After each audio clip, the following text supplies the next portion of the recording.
It didn't begin with panic. It began with silence. Airports where departure boards froze mid-update. Highways where headlights disappeared into blowing snow. Cities that normally never sleep suddenly locked in place as temperatures plunged toward 10 degrees Celsius and movement became impossible. Across Europe and the United Kingdom, modern life stalled not because of war or blackout, but because winter hit harder than systems were built to handle.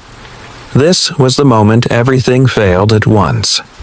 As a powerful winter storm tightened its grip, snow didn't just fall, it erased boundaries. Trains stopped where they stood. Aircraft sat frozen to runways. Emergency vehicles crawled through streets that had turned into solid ice.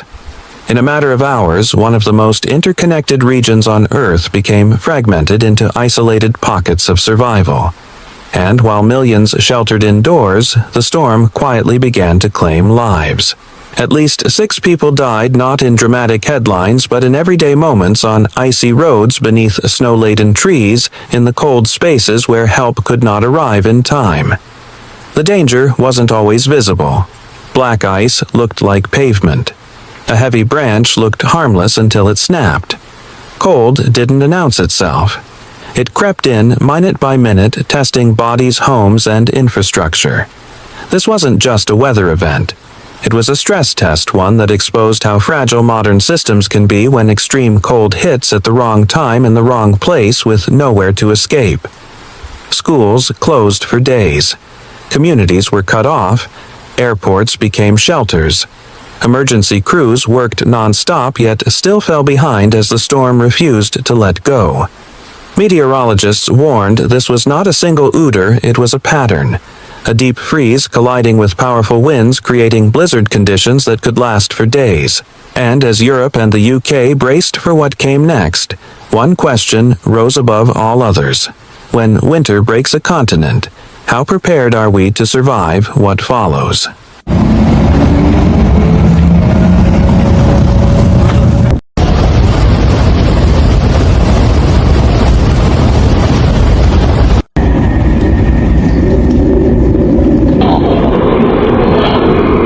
The first systems to fail were the ones people trust the most. Transportation designed to keep society moving no matter the season quickly became the weakest link. As temperatures plunged and snow intensified, airports across Europe and the United Kingdom were forced into damage control mode. Runways disappeared under layers of ice, aircraft systems froze, and crews struggled to keep planes safe in conditions where even minutes of exposure could create life-threatening hazards. Flight cancellations stacked by the hundreds, turning major terminals into holding areas where passengers waited in heavy coats, uncertain when they would move again. Rail networks followed. Switches iced over signals failed and snow drifted back onto tracks faster than crews could clear them. High-speed lines were shut down entirely, and regional services collapsed under the weight of frozen infrastructure. What normally takes years to break down unraveled in hours. Roads were no different. Highways became sheets of glass, forcing authorities to close major routes and warn drivers to stay put. In some regions, even emergency vehicles could not pass, stretching response times to dangerous limits. The problem wasn't simply snow depth, it was duration. Cold, near 10 degrees Celsius, combined with relentless wind prevented recovery between storms. Equipment froze overnight. Cleared roads refroze by dawn. Each attempt to restore normal operations was erased before it could take hold. This created a cascading failure when airports couldn't operate, rail systems backed up. When roads closed, crews couldn't reach damaged sites. What this storm exposed was a hard truth. Modern infrastructure is built for efficiency, not endurance. It performs brilliantly in normal conditions, but extreme cold removes every margin for error. And once those margins disappear, even the most advanced systems can grind to a halt, leaving millions waiting for winter to loosen its grip.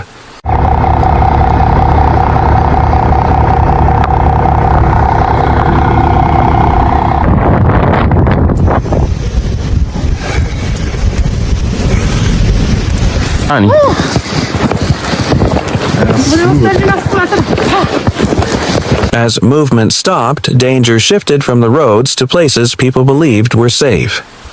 Winter storms don't always kill with spectacle. They kill quietly in moments that feel ordinary until it's too late.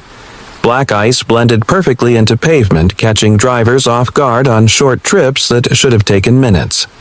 A single, misjudged turn was enough to send vehicles sliding uncontrollably, turning everyday commutes into fatal encounters. Above ground, the weight of snow created hazards few think about until disaster strikes. Trees bowed under the load branches, cracking without warning. In residential neighborhoods, parked cars, sidewalks, and even front doors became danger zones.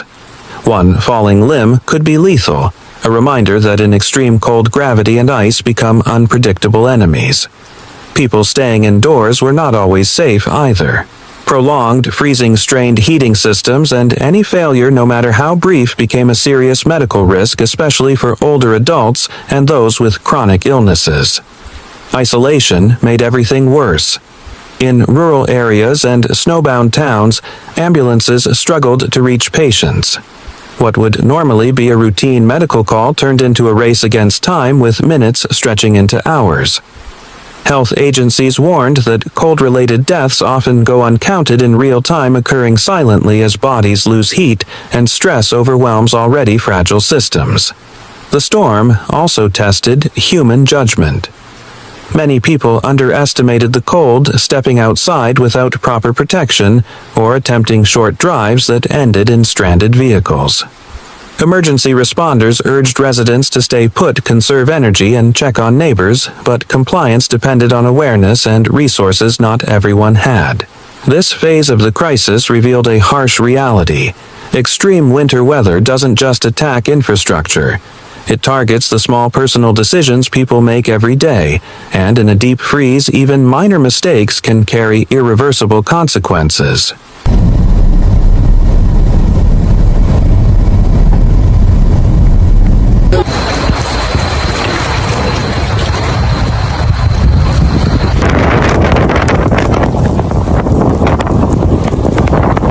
With travel crippled and hazards multiplying, the crisis entered its most punishing phase, waiting. Being trapped became the defining experience of the storm. Airports turned into makeshift shelters where travelers slept on floors beneath flickering lights, wrapped in jackets and blankets meant for short walks, not overnight survival. Announcements offered little clarity. Flights were delayed, then canceled, then rescheduled only to be canceled again as ice reformed and crews ran out of safe operating windows. Beyond the terminals, entire communities faced the same uncertainty. In snowbound towns, streets vanished beneath drifts, hardened by wind, cutting off access to grocery stores, pharmacies, and medical care. Deliveries stopped. Public transportation shut down. For families, the question wasn't when life would return to normal, but how long basic supplies would last if the cold continued. Parents improvised childcare as schools remained closed day after day. Workers unable to commute weighed lost income against the danger of attempting the journey. Emergency services felt the pressure most acutely. Snow slowed response times to a crawl, and crews were forced to prioritize life-threatening calls knowing they could not reach everyone. In some areas, residents were advised to help one another, shoveling shared paths, checking on elderly neighbors, sharing heat and food, because official help might not arrive quickly. Community resilience became a survival tool. Psychologically, the storm took its toll. The silence of empty roads, the constant cold, and the lack of clear timelines created anxiety that spread almost as fast as the snow itself. Each forecast update brought new warnings but few assurances. Even when snowfall paused, the freeze held firm, locking everything in place. This was no longer about enduring a storm. It was about enduring uncertainty, waiting for movement, warmth, and connection to return while winter pressed down with relentless force.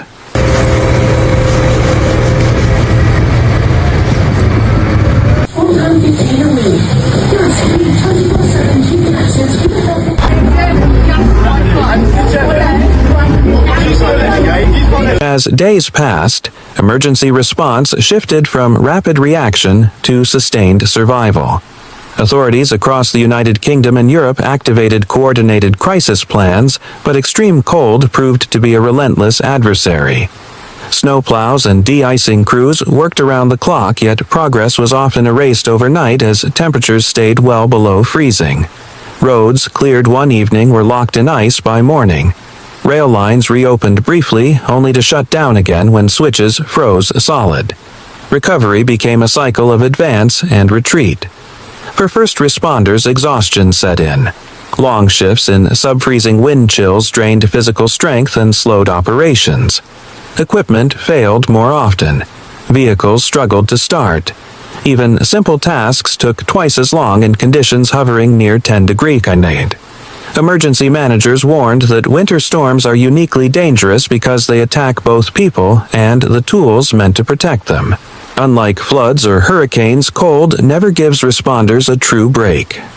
Public health systems were placed under growing strain. Hospitals prepared for increases in falls hypothermia and cold-related complications, while home care workers faced dangerous travel just to reach vulnerable patients. Officials repeatedly urged residents to avoid unnecessary movement, conserve heat, and rely on community support when possible. In many areas, neighbors became the first line of defense, checking on one another, sharing supplies, and helping clear paths through the snow. The storm also exposed difficult choices. Limited resources meant prioritizing the most critical needs, leaving some communities waiting longer than anyone wanted. Rural and remote areas felt this pressure most intensely, reinforcing long-standing concerns about access and resilience during extreme weather. What became clear was that managing a winter crisis is not about one dramatic moment, but about endurance. Success was measured not in how fast systems recovered, but in how long they could hold together without breaking. And as forecasts warned of continued cold ahead, the question shifted from when will this end to how much longer can we hold on.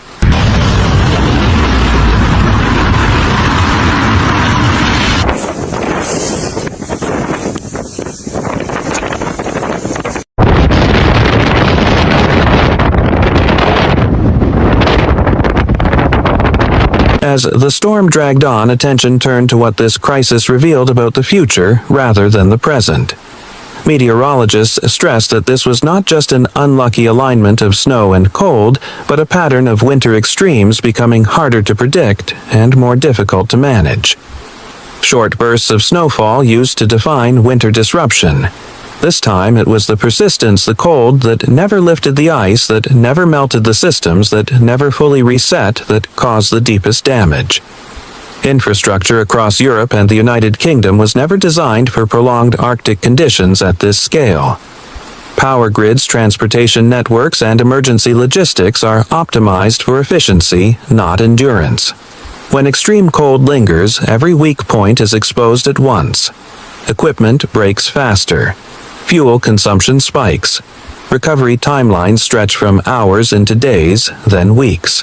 The storm forced officials to confront uncomfortable questions about preparedness investment and how often events like this may occur going forward.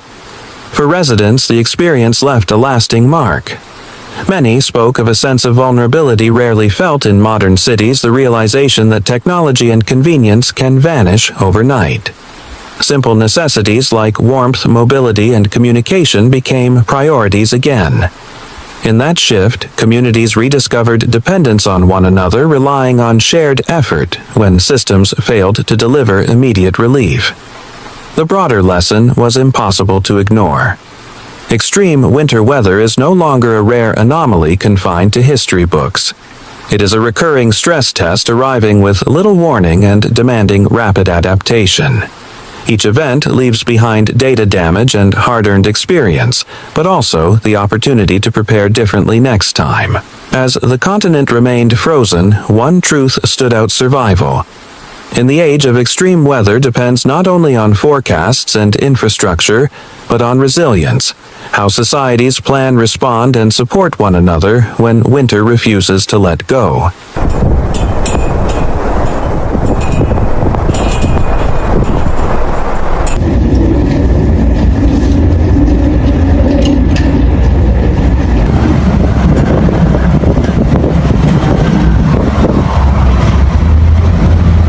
As Europe and the United Kingdom slowly begin the long process of recovery, the impact of this winter crisis will not disappear with the snow.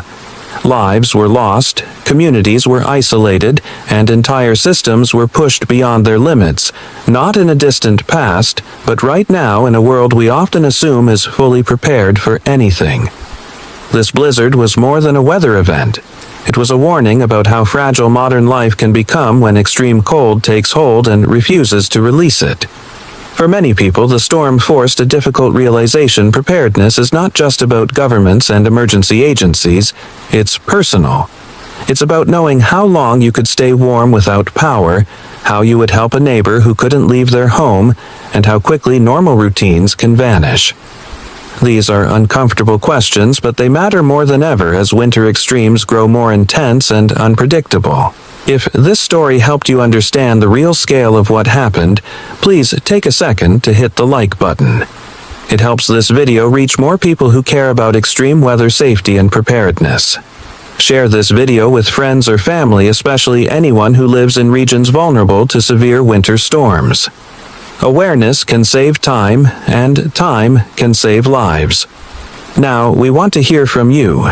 Do you think cities and infrastructure today are truly prepared for prolonged extreme cold? Have you ever experienced a blizzard that completely shut down your community?